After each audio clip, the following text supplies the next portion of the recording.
Is Donald Trump going to buy Greenland? This is utter nonsense. And then into the pandemic, lockdowns, vaccines. Current relationship with Elon Musk? Good question. Would you be in favour of banning TikTok in Britain? This is the most pro-British president since Eisenhower.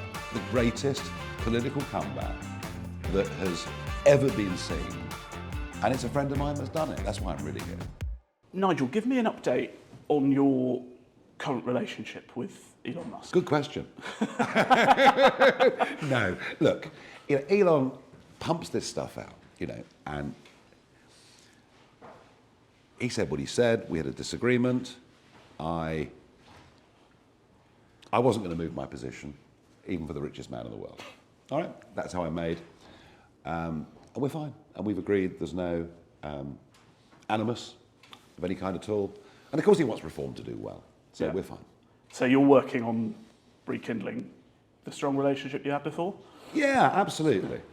Absolutely. And don't forget, Elon said things about Donald Trump and he changed his mind completely. But look, it gave you all lots of entertainment. And a lot of people seem to have priced it in that Donald Trump and Elon Musk are going to have a big fallout at some point over the next 4 years. What do you think that two alphas can be in the same room together? Well, Donald becomes the president and Elon heads up, a revolutionary department that is about cutting $2 trillion off the American budget, is about reducing the size of the administrative state, is about trying to help entrepreneurs, individuals, men and women, go about their lives, set up their business, create wealth without the heavy hand of bureaucracy and the state on top of them.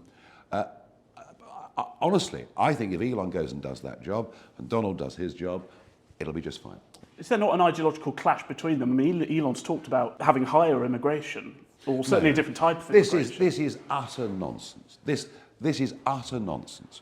What Elon has talked about, the H-1B visa, right, is about very highly skilled, very highly paid people that will come into America in relatively small numbers. The real debate is over the 10 million who've illegally crossed the border during Biden's presidency and are living in America, many of them in crime gangs and all the rest of it. So I think this debate has been completely overblown. Do you think there's a risk that under Elon Musk, for all the good he's doing for the right on X, that it risks becoming a bit of a right-wing echo chamber in the same way we mocked Corbynites back when it was a left-wing echo chamber? I think Elon's a hero. I think if you go back to the 2020 American presidential election and then into the pandemic, lockdowns, vaccines, anyone that took a view that was against mainstream media establishment view was just cancelled. Accounts suspended. Facebook being the worst. Elon buys Twitter. Zuckerberg of Meta has done a complete 180 on his position. Sacked Clegg. And now free speech reigns. Yeah. And some people don't like it. They find it, it's a bit too difficult, it's a bit rude.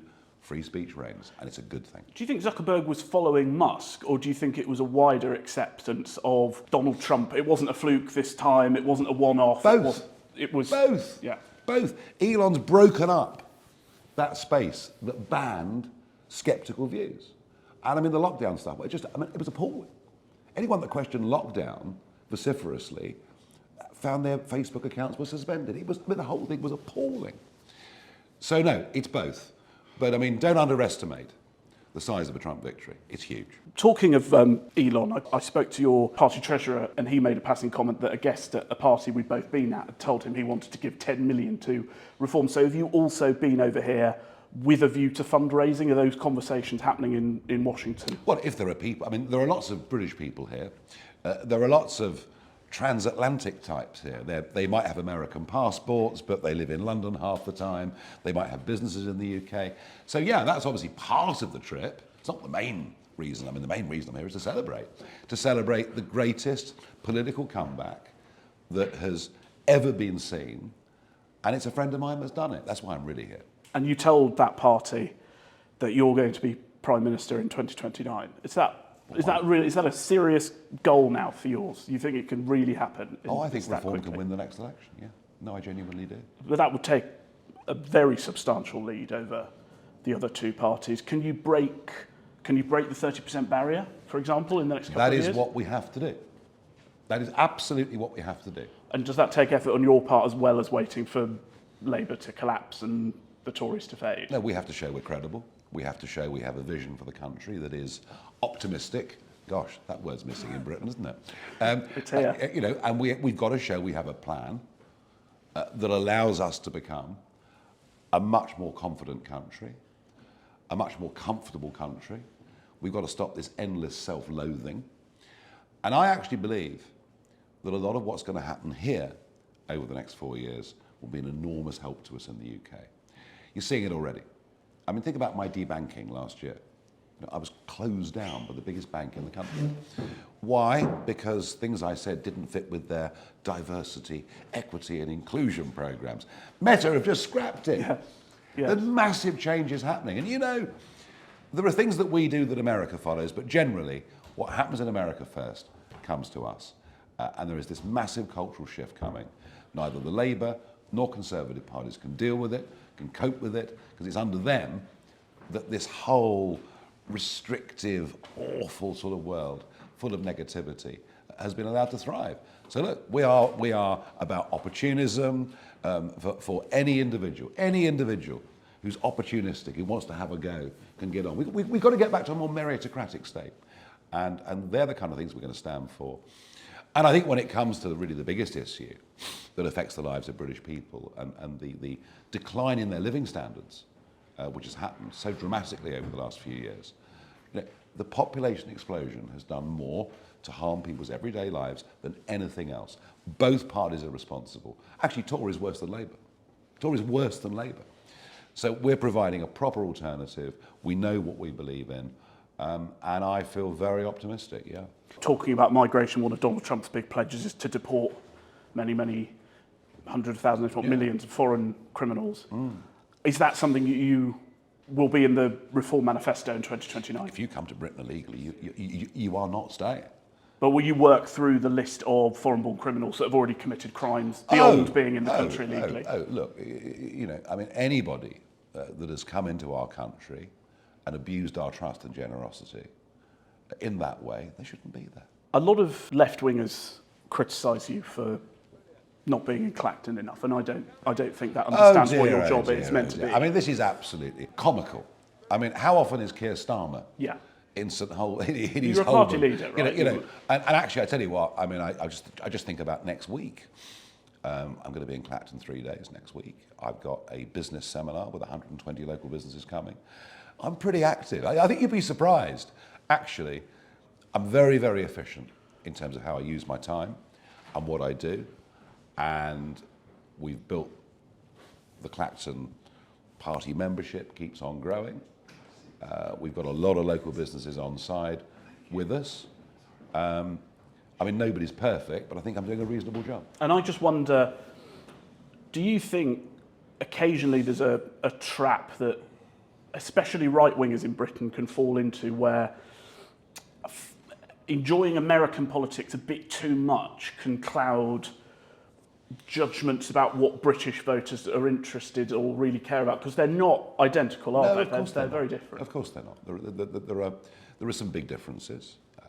God, guns. I mean, these are quite big differences, but there's an awful lot in common as well. And my whole adult life, from the age of 18, has been intertwined with America. Because I work for American companies for the whole of my working life. For the last 10 years, I've come back and forth. I've been a contributor to Fox News. So, yeah, I have a very big interest in America. But you know what? Without America, we're defenseless. America is our biggest trading partner. There's no country in the world with which we do more business. And whilst there are things in America that I don't applaud, what I do applaud in America is the can-do attitude. And just think about this. In 2008, the American economy was the same size as the Eurozone. The beloved Eurozone, that the Financial Times and the Labour Party and the National Farmers Union all wanted to join. 2008, the economy is the same size. Today, the American economy is double the size of the Eurozone. So should we follow success or failure? And what is Keir Starmer doing? Resetting us with the EU. There is a better model here to follow, where people actually get wealthier and have better lives. Is Donald Trump going to buy Greenland?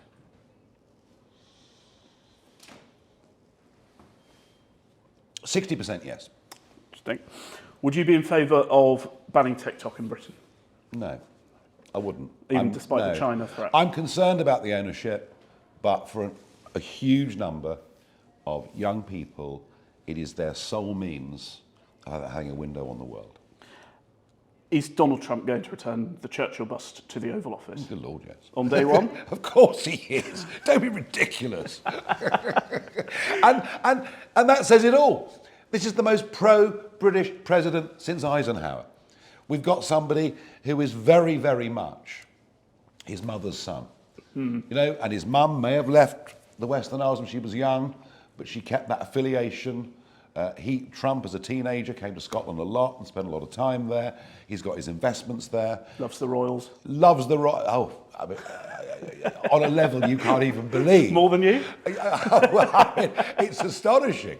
And hey, you know what? You go to a Trump rally, what are they playing? Elton John, David Bowie, Phil Collins. I mean, you know, this is a very, very, very, very Anglophile president. And half his cabinet feel the same way as well.